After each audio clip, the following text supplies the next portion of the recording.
Krishnamurti, in dialogue with Father Eugene Schallert. J. Krishnamurti was born in South India and educated in England.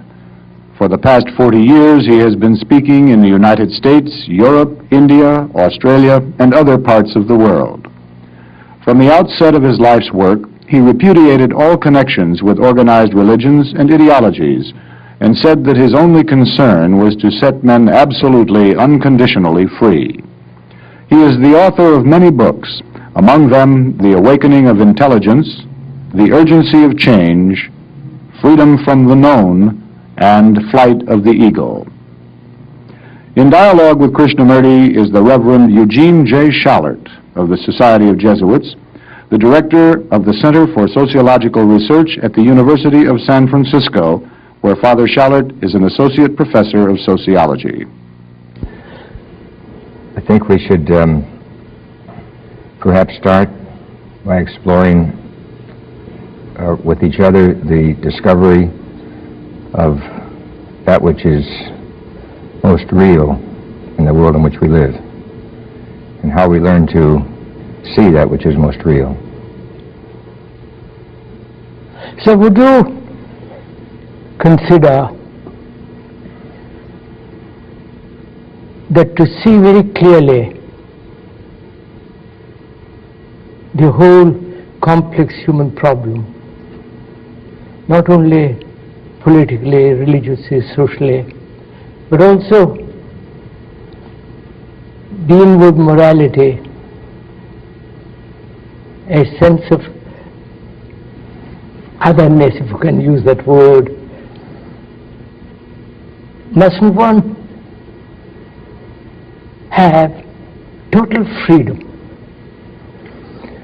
Yes, I don't see how one can possibly explore anything of relevance to the world in which we live in the absence of a recognition or an awareness of his own inner freedom. I think that somehow or other to feel that we are limited or somehow or other constricted in our approach to social, economic, or political, moral problems particularly, or religious problems, that we can explore these from some other base than the real base, which is the base of being free. So, but most religions and most cultures, whether Asiatic India or Europe and therefore America, they condition the mind a great deal.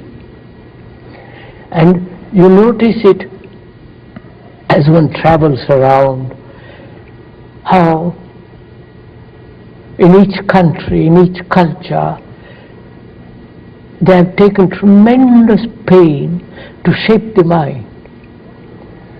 I suppose this is the function of culture, to shape the mind. I don't think it's a very effective function, but I think it's a function of culture to provide, in a sense, a buffer between the overwhelming dimensions of human existence, which then would transcend and encompass all existence, and which becomes an overwhelming sort of experience for a person. I think that cultures do, in a sense, soften or attempt to make culture manageable or doable in some way or another. Yes, but I was thinking really, when one considers how the world is divided politically, religiously, socially, morally, and especially in the religious field, which should be the unifying factor of all cultures. There one sees how religions have separated man.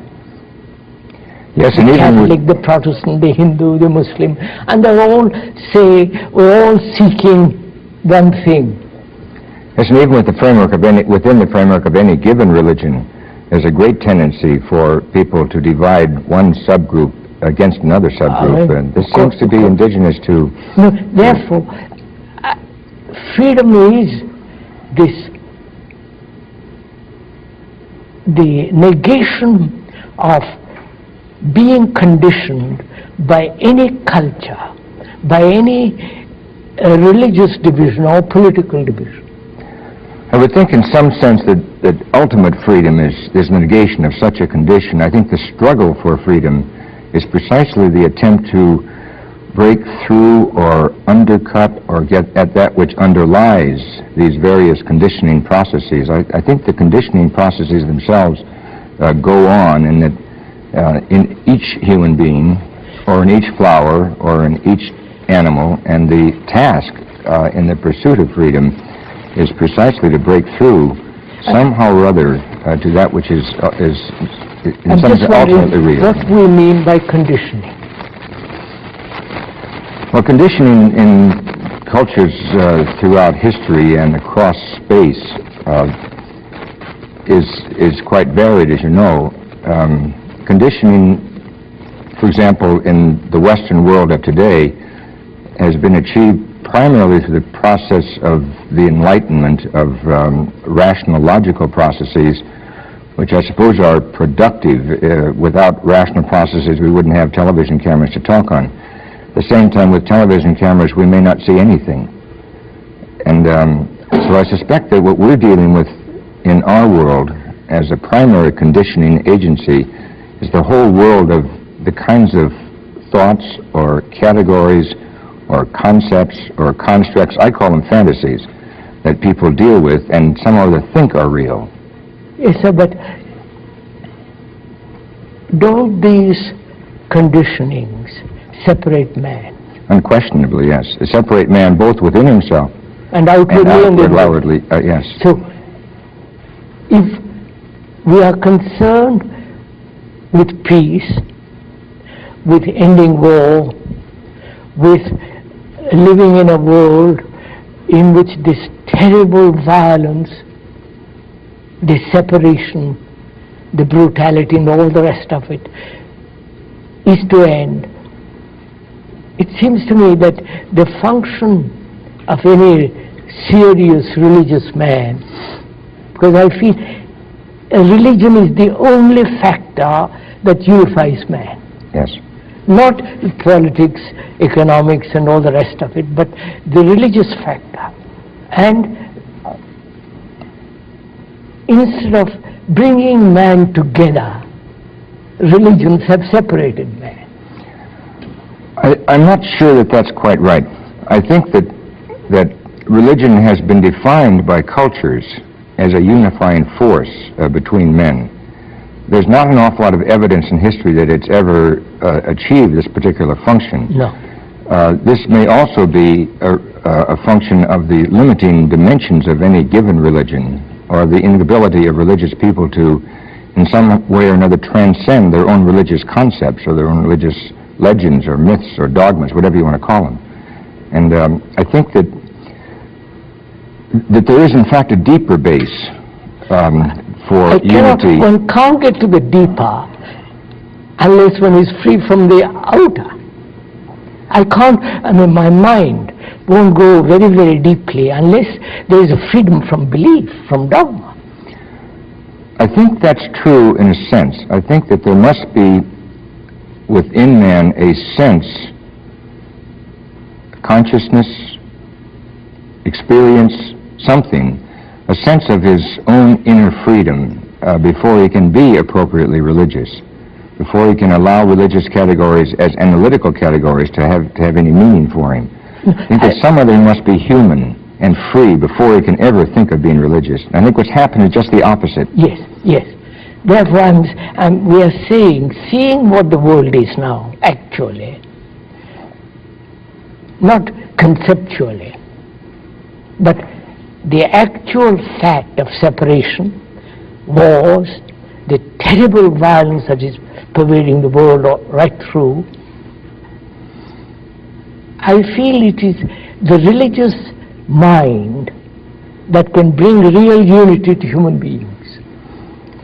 I would say rather it's the human mind or the seeing mind that may be susceptible to some exhilaration, if you will, not in the sense of stimulus, but some exhilaration relative to the phenomenon of being itself that can somehow or other bring people together or achieve an end to the conflicts that we experience. Could we approach it by asking, what separates man?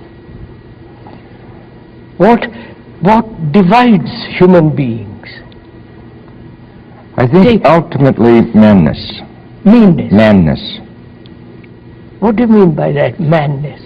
I think what I mean by that is our tendency to think about ourselves as man or human rather than as being separates us from the world in which we live, from the tree, the flower, the sunset, the sea, the lake, the river, the animal, the bird, the fish, and each other ultimately. That is from each other. Yes. Ultimately it's from each other. From each other. And that is given strength by or through these separative religions. I want to get at something, sir, which is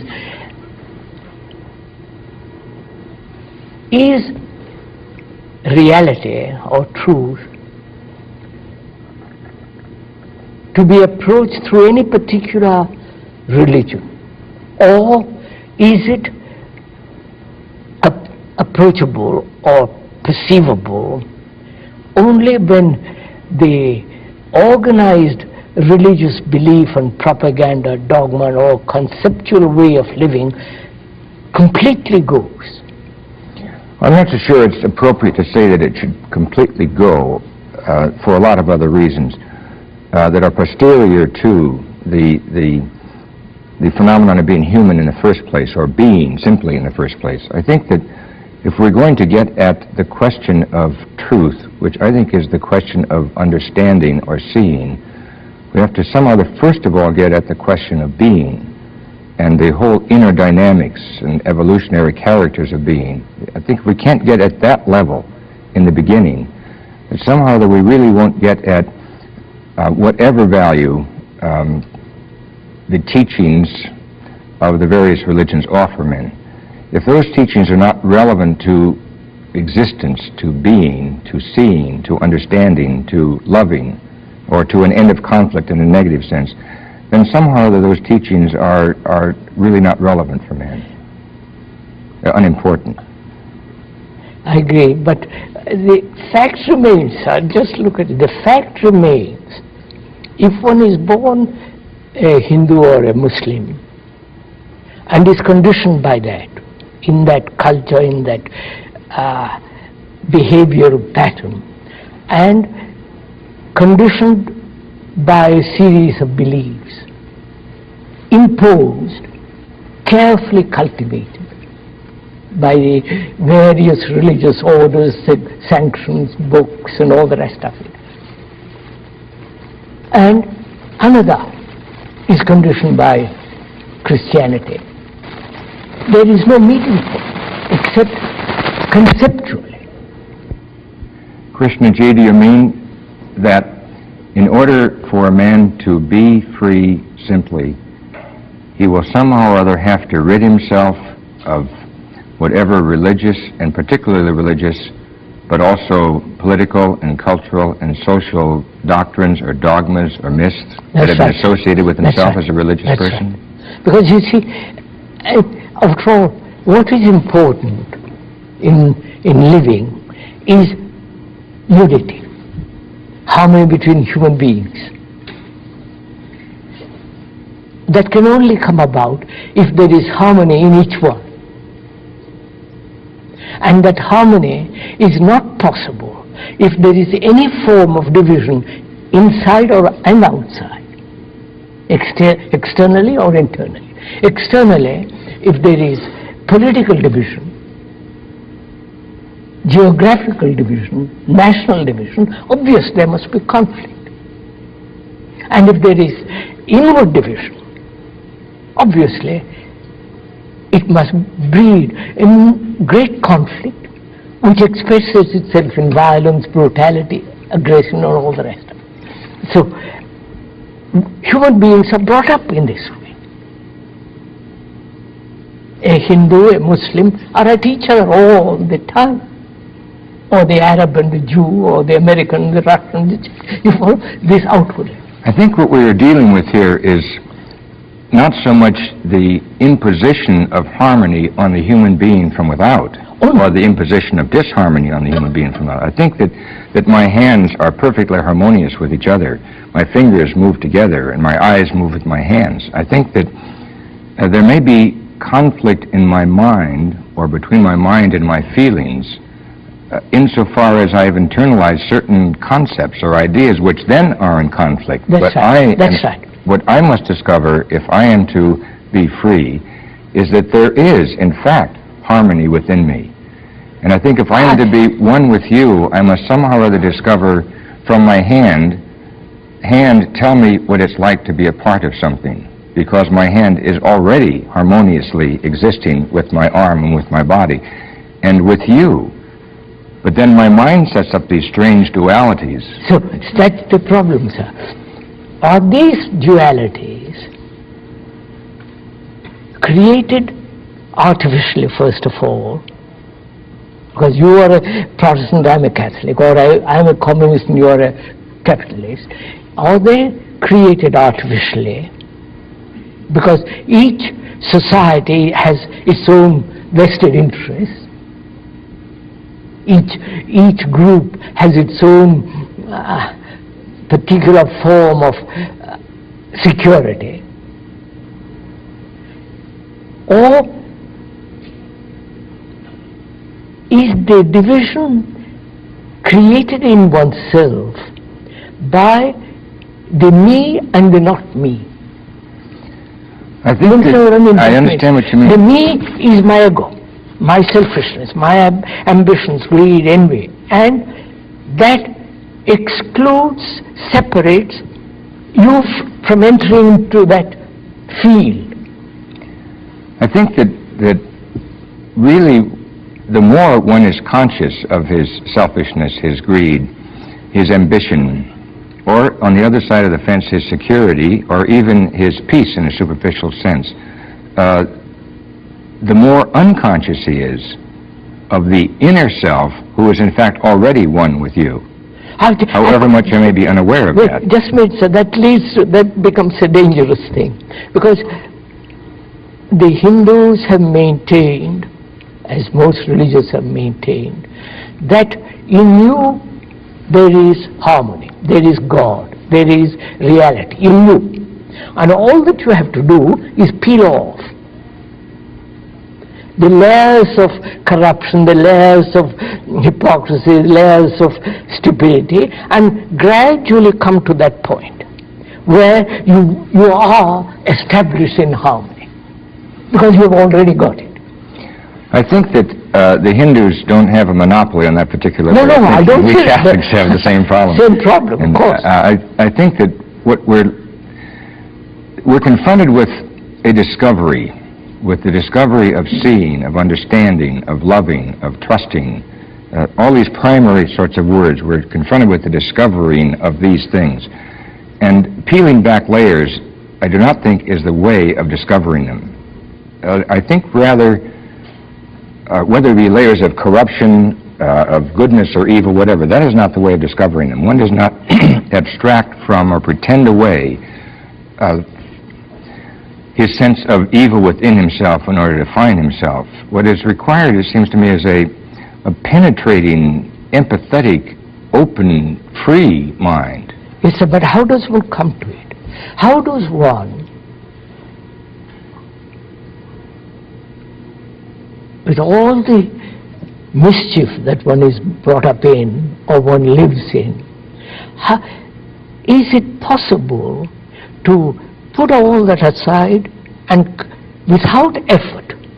Because the moment there is effort, there is distortion. I'm sure that is true. Without effort, that is activity, behavior, too much conversation, but certainly not without the expenditure of enormous amounts of energy. That energy can only come if there is no effort. Precisely, they can only come in the absence of If there is no friction, then you have abundance of energy. Precisely. Friction destroys some other energy. It dissipates energy. Friction exists when there is separation. Right. Between what is right and what is wrong. Between what is called evil and what is called good. If I am trying to be good, then I create friction. So the problem is really how to have this abundance of energy which will come without any conflict, and that one needs the tremendous energy to discover what truth is. Or goodness is. I think that if we deal with goodness in the sense that you used it there, one tries to be good, we're dealing with codes, with law. No, I don't mean that. Goodness, moral goodness in some sense. Goodness only flowers in freedom. It doesn't flower within the law of any religious sanctions or any religious beliefs. Or political or economic. Of course, there's no question about that. So I think then if we're going to discover the inner meaning of freedom, we somehow there have to, and of goodness and of being, we have to say to ourselves, the reason we have not discovered this, or one of the reasons why we have not discovered this, is because we have within ourselves this strange tendency to start with the surface of things and never to end. Yes, we stop there, where we started. So could we come to this? Suppose you and I know nothing. No religion, no conceptual idea at all. I have no belief, no dogma, nothing. And I want to find out how to live rightly, how to be good, not how to be good, be good. Be good, yes, yes, yes. Now, to do that, I have to inquire. I have to observe. Right? I can only observe. Observation is only possible when there is no division. Observation is that which eliminates the divisions. Yeah. When the mind is capable of observing without division, then I perceive. Then there is perception. It's in any scene that takes place that is more than conceptual or categorical scene or observing constructs, mental constructs. In any scene that takes place, a truth is encountered, and being and truth and goodness are all the same thing. Of course. Don't. So the question then is, why do I have to think about truth as though it were associated with the logical consistency of categories? I think about truth as though it were associated with my being itself. If I have to somehow or other always partialize my world, we spoke of the dualities, to think of, as we frequently do or did in the Catholic religion, of the duality of body and soul. And good and evil, incarnate in one form or another. If we have to always think that way, then we shall never find what it means to be good. To be good, yes. Or to be truthful, or to be at all. I think this is the problem, and as you suggested, there are so many centuries of cultural conditioning from all perspectives, that it's difficult. Well, human beings are brought up in this dualistic way of living. Yes, obviously. And maybe we could do this better if we could not consider the obvious dualities of good and evil, of the sacred and the profane, of right and wrong, of truth and falsehood. Wouldn't think any of these dualities, but could somehow or other come to grips with the duality that bedevils us the most, the duality of you and me, of man and woman. Yes, duality of me and you. Now, what is the root of that?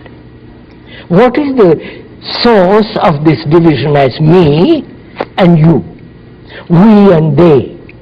Politically, you follow?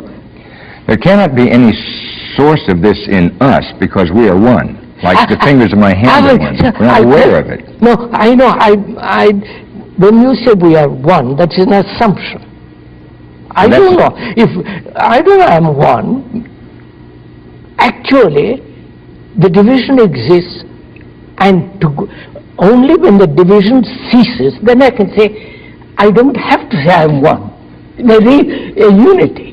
When you say I am, you are saying I am one. Or adding one is redundant to I am. I want to go a little bit into this, because there is only, as human beings live, there is me and you. My God and your God, my country and your country, my doctrine. There's me and you, me and you. Now, the me is the conditioned entity. Yes. The me is the conditioned entity. No, let's go step by step. The me is my condition, is the conditioned entity. The conditioned entity brought about, nurtured through the culture, through society, through religion, through conceptual, ideological living. Me that is selfish, the me that gets angry, violent, me that says, I love you, I don't love you, all that's me. That me is the root of separation. Unquestionably. In fact, the very terminology you use betrays the substance of your idea. The word me is an objective pronoun. Once I have made of myself something out there to look at, I shall never see anything which is real, because I am not out there to look at. Once I make freedom something out there to pursue, then I shall never achieve freedom. Once I make freedom something out there that someone will give me, then I shall never achieve freedom. All authority, all that can be pushed aside. Yes. There is me and you. As long as this division exists, there must be conflict between you and me. Unquestionably. And there is not only conflict between you and me, but there is conflict within me. Once you've objectified yourself, there must be conflict within you. So, I want to find out whether this me can end,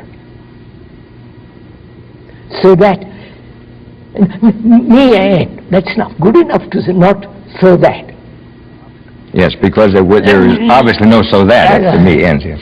Now, the me, is it possible to completely empty the mind of the me? Not only at the conscious level, but deep, at the deep unconscious roots of one's being. I think it's not only possible, but I think it's the price that we must pay for being, or being good, or being true, or being at all, living. Is the price to live? The price we must pay is to rid ourselves of meanness. Is there a process, a system, a method to end the me? No, I don't think there's a process or a method. Therefore, there is no process. It must be done instantly. Now, this we must be very clear. Must be done. All the religions have maintained processes. Whole evolutionary system psychologically is a process. If you say, and to me that's a reality, that it cannot possibly be a process, which means a matter of time, degree, gradualness, then there is only one problem, which is to end it instantly. Yes, to destroy the monster at one step. Instantly. Yes. It's unquestionably what must be done. We must destroy meanness. No, destroy, I won't use the ending of the me, with all the accumulation, with all the experiences, dogma of what it has accumulated, consciously and unconsciously, can that whole content be thrown out. Not by effort, by me. If I say by me I'll throw it out, it is still the me. Yes. Or if I throw it out by exertion of will, it is still the me. The me remains. It is not, clearly in my mind, it is not an act or an activity of the mind, nor an activity of the will, nor an activity of the feelings, nor an activity of the body, which will help me to see me. Pardon me. will help me to see. See, yeah. And since we in this world are so wrapped up with doing, with having, with acting, we really don't understand reflectively and profoundly what takes place before we act or before we possess.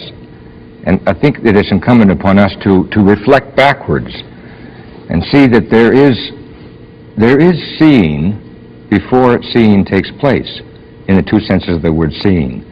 Just as there is loving before one becomes aware of loving, and certainly just as there is being before one becomes aware of being. Yes, sir, but it's the question of reflecting backwards, inwardly, deeply enough. Now, just me, sir, that's a difficulty, because the me is at a conscious level and at the deeper levels of consciousness. Can the conscious mind examine the unconscious me and expose it? Or the content of consciousness is the me? No, the self transcends the content of consciousness, but the me may well be the content of consciousness. But the me is not the I. The me is not the self. Wait, I include in the me the self, the ego, the whole conceptual ideation about myself, the higher self, the lower self, the soul, the body. All that is the content of my consciousness, which makes the I, which makes the ego, which is the me. It certainly makes the me, yes. I unquestionably agree with that it makes that objective self that I can examine and analyze and look at, compare, that I can be violent with others about. It's explanatory, if you will, or the summation of the whole thing, which you put in the word me. It's explanatory of a history, of a whole multiplicity of present relationships, but it's still not getting at the reality. No, the reality cannot be got at, or it cannot flower, if the me is there.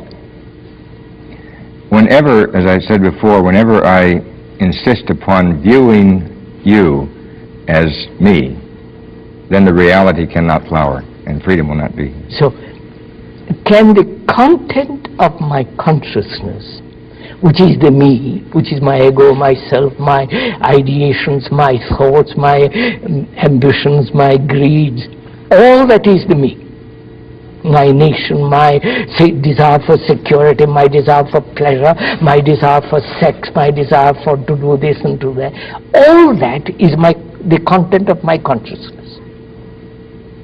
As long as that content remains, there must be separation between you and me, between good and bad, and the whole division takes place. Now, we are saying the emptying of that content is not a process of time. Nor is it subject to methodology. Methodology. So, then what is one to do? Let's look at it. Let's take time a little bit over this, because it's quite important, because most people say you must practice, you must strive, you must make a tremendous effort, live discipline, control, suppress. I'm very familiar with all that. That's all out. That has not been helpful. Not at all. No. So, how is the content to be emptied with one stroke, as it were? I would say that, and maybe we could pursue this together, the content cannot be emptied by a negative action of repudiation of the content. No, obviously. So we must not, that is a blind alley. We must not approach it that way. By denying it, you are putting it under the carpet. I mean, it is like locking it up. Yes. It is still there. It's a pretense. That just, one has to see this. One has to be tremendously honest in this. Yes. Otherwise one plays tricks upon oneself. Yes. One deceives oneself. I see clearly, logically, that the me is the mischief in the world. Well, I don't see that so logically as simply intuitively. I mean, all right. It's not the result of a discursive act. No, of course it's not a dialectic. Analytical, dialectic. You see it. You see a selfish human being, whether it's politically high or low, you see human beings selfish and how destructive they are. Now the question is, can this content be emptied so that the mind is really empty and active and therefore capable of perception?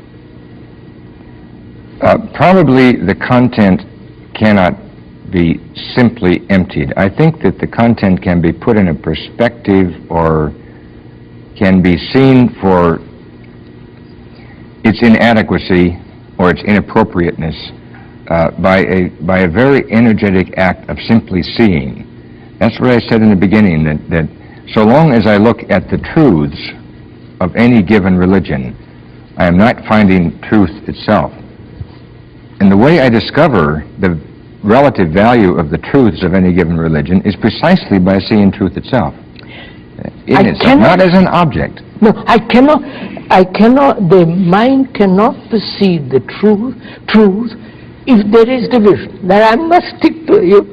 Once you have division of any kind, that's finished. Then you're in the categorical level, and then you will not see. Therefore, my question is, whether the mind can empty its content?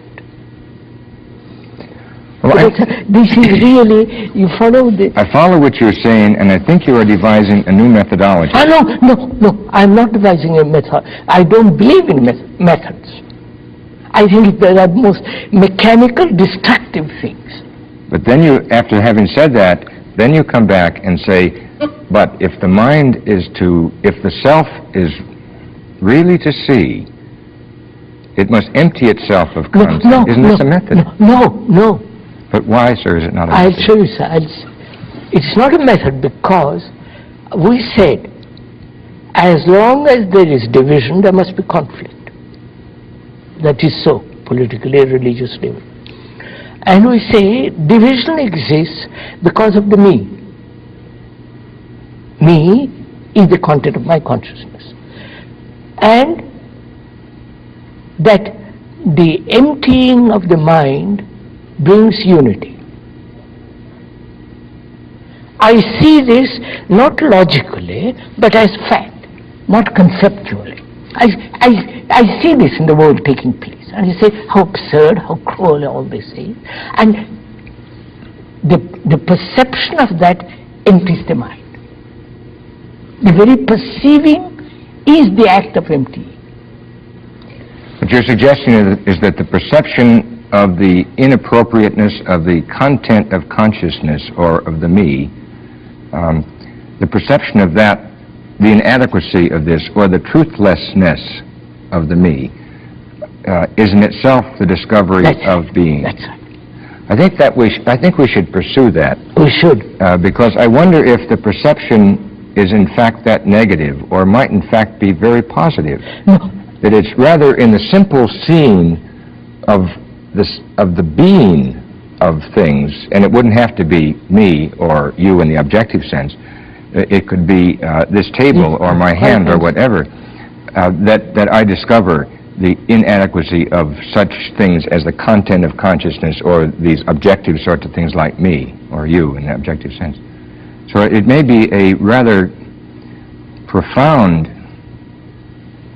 display of intellectual or rather personal energy that simply makes itself by reason of the display visible to me. It's easy, it's dissipating, and at the same time it's easy to deal with concepts. We've agreed on that. It's easy to create concepts. We've agreed on that. It's easier, I maintain, to see simply.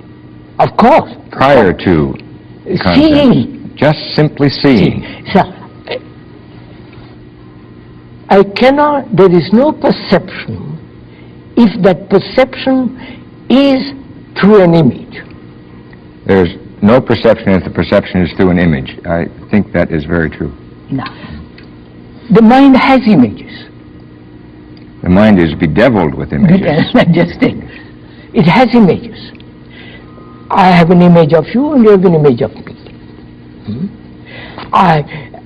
These images are built through contact, through relationship, through you are saying this, you are hurting me, and it's built. It is there, which is memory. The brain cells themselves are the residue of memory, which is the image formation. Right? Now, the question then is, memory, which is knowledge, is necessary to function.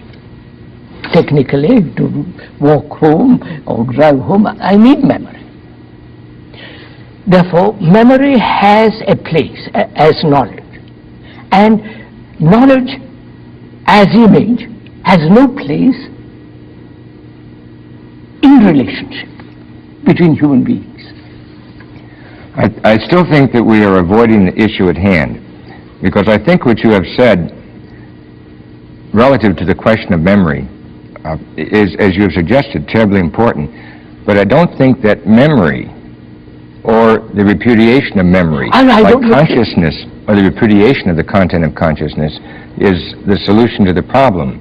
I think what we have to do is say, how is it, Krishnaji, that you, and I'm not talking methodology now, but I know that you have seen, how is it that you saw or that you see? And don't tell me what you eliminated in order to describe to me what how I saw. You simply see. Yes, now suppose you wanted to say to someone who had no such experience, you simply see, because I say the same thing myself all the time. Well, you simply see. And people say, you simply see how? And we must somehow or other, if we are to be teachers, deal with yes, let me take you by the hand and I will show you how to see. I'll show you. I think that's fairly simple.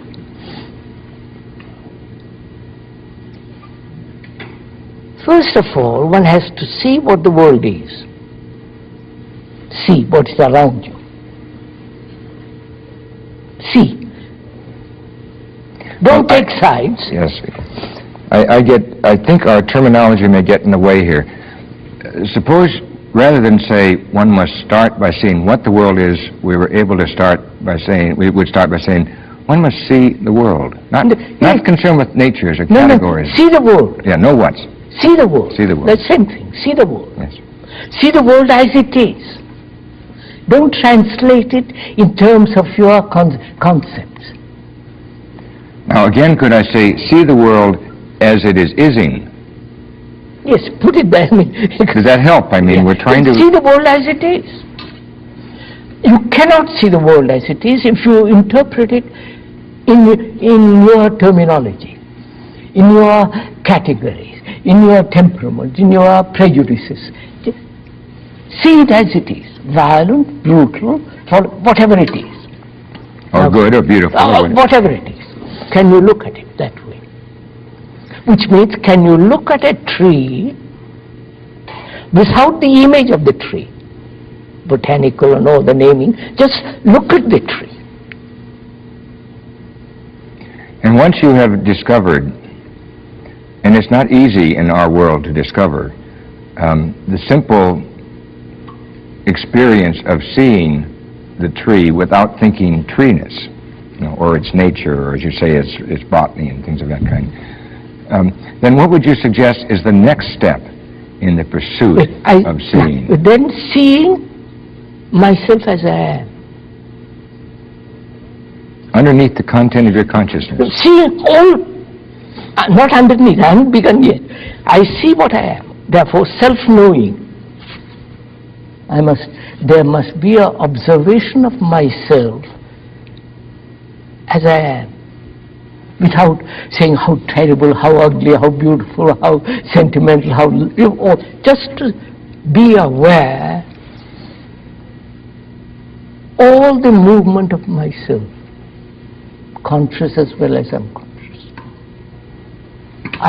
I begin with the tree, not process. I see that, and I must see this way myself. The hypocrisy, the tricks I play, the whole of that watchfulness, without any choice, just watch. Know myself, knowing myself all the time.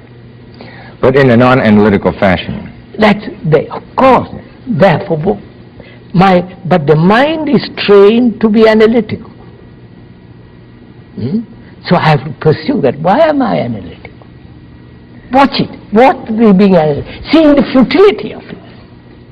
It takes time, analysis, and you can never really analyze, whether by a professional or by yourself. So see the futility of it, the absurdity of it, the danger of it. So what are you doing? You are seeing things as they are. Actually what is taking place. My tendency would be to say that when we discuss this, we may use these words like seeing the self in its fullness with all of its negative and positive polarities. Yes. Seeing the self in its fullness and then realizing the futility of looking at analytically looking at certain dimensions of the self, and then saying, but I still must see. Of course. Because at this point I have not yet seen. As all I've seen are the analytical categories I've used to take myself apart somehow or other in little pieces. That's why I say, can you look at the tree without the knowledge? Without the prior conditioning. Prior condition. Can you look? Can you look at a flower and without any word? I can see how one must somehow or other be able to look at the self. I must be able to look at you, Krishnamurti, and not use the word Krishnamurti. Otherwise I will not see you. That's right. This is true. That's right. Yes. Now after I have learned through thinking to say somehow or other I must see you and not even use the word. Then the word, the form, the image, the content of that image and all the rest of it. Yes. Whatever the word denotes, I must not use. So that requires tremendous watchfulness. Yes. It requires... watchfulness in the sense, not correction. Not saying I must not. Watching. When you use the word watching, and I think again because we are teaching, we must be careful of our words. Being aware, it doesn't matter what word you use. Watching has the connotation of observation, and observation has the connotation of putting something out there to look at under a microscope, as a scientist would do. And I think this is what we don't want to teach. No, of course. Of course. So now if you could use again, Krishnaji, the word watching... Instead of watching, being aware. Choicelessly aware. Choicelessly aware. Fine. All right. Now this we must do. Yeah. Choicelessly aware of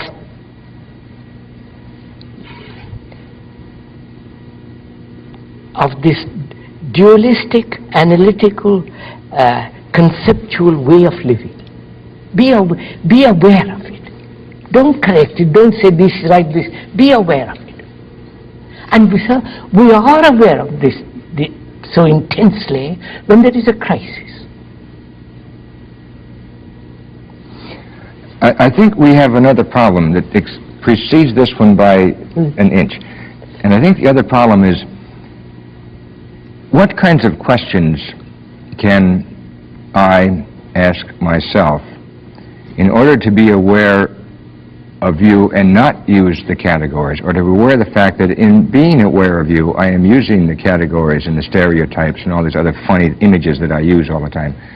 Is there some way in which I can address myself to you using certain kinds of words, not ideas, words that don't relate to ideas at all, see, using certain kind of words that don't relate to ideas, that somehow that will teach me, or teach you, or teach whomsoever, that there is something more important or more significant in you than your name, or your nature, or your content, or your consciousness, or your good, or your evil. What words would you use if you were to teach a young person or an old person, because we all have the problem? What words would you use in order to make it understandable in a non-rational, or rather in a pre-rational way, that you are more than your name connotes? I would use that word, I think, be choicelessly aware. To be choicelessly aware. Because to choose as we do is one of our great conflicts. And we, for some strange reason, associate choice with freedom, which is the antithesis of freedom. It's absurd, yes. Of course. But now, so then to be freely aware. Yeah, freely, choicelessly. Not in the sense of choicelessness. Freely aware, yes. Now, suppose that someone would want to say, but sir, I don't understand completely what you mean by choicelessly aware. Can you show me what you mean? First of all, choice implies duality. Choice implies duality, yes. But there is choice. I choose that carpet better than the other carpet. But there, at that level, it is choice must exist. But when there is an awareness of yourself, choice implies duality. Choice implies effort. Choice implies a highly developed consciousness of limitation. Yes, yes. Choice implies also conformity. And choice implies conformity. Yes. It's cultural conditioning. Conformity. Conformity means imitation. Yes. Imitation means more conflict, trying to live up to something. So there must be an understanding of that word, not only verbally, but inwardly. The meaning of it, the significance of it. That is, I understand the full significance of choice. The entire choice. May I attempt to translate this now? Yes. Would you say that choiceless awareness means that I am somehow or other conscious of your presence to the within of me, and I don't need the choice? The choice is irrelevant. The choice is abstract. The choice has to do with the categories. When I don't feel, having seen you, that I must choose you, or choose to like you, or choose to love you, that no choice is involved, then would you say I have choiceless awareness of you? Yes, but you see, sir, is there in love choice? I love. Is there choice? There is no choice in love. No, that's just it. Choice is a process of the intellect. I explain this as much as we can, discuss it, go into it. But I see the significance of it. Now, to be aware, what does that mean, to be aware? To be aware of things about you, outwardly, and also to be aware inwardly, what's happening, your motives, your anxiety. To be aware, again, choicelessly. Watch, look, listen, so that you are watching without any movement of thought. The thought is the image. Thought is the word. To watch without thought coming and pushing you in any direction. Just to watch. I think you used a better word before when you said aware. To be aware. Yes, sir. Because it's an act of existence rather than an act of the mind or the feelings or anything. So then I have to somehow or other become, eventually, and therefore be aware in a precognitive sense of your presence. Be aware. That's and this antecedes choice. Yes. And it makes choice unnecessary. There is no choice. Be aware. No choice. There is no choice. Be aware. Choiceless awareness is From there, there is an awareness of the me. Awareness, how hypocritical, how, the whole of the movement of the me and the you. Sir, you're moving backwards now. I moved so that we related to, so that there is this quality of mind that is free from the me, and therefore no separation. I don't say we are one, but we discover the unity as a living thing, not a conceptual thing, when there is this sense of choiceless attention. Yes.